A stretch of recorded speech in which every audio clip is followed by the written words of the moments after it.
Financial problems in many cities across the nation are taking a toll on basic infrastructure and property values.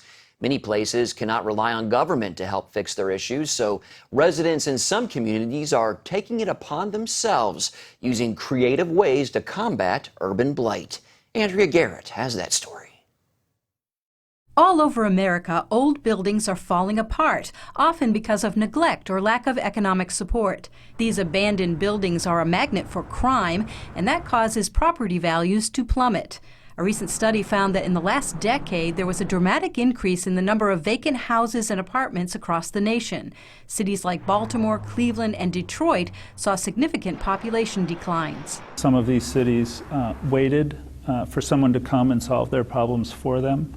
That day is no longer with us. Since 2010, 8 cities and towns have filed for bankruptcy. The economic crisis has led residents to join forces to find creative ways to rescue and rebuild their communities. My friend and I had this idea, well, why don't we just grow food in the city?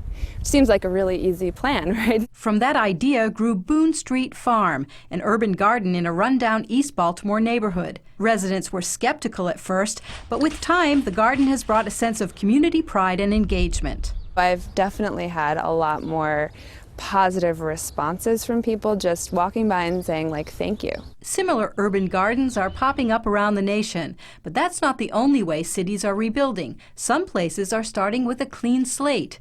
Detroit recently received $52 million to combat blight, and a big part of that is going to tearing down abandoned buildings. But that's just the first step. This takes long-term commitment of capital, of knowledge, and certainly of community will. Other cities have started art projects involving children and youth, fostering a sense of ownership, pride, and love for their cities. Andrea Garrett, CBN News.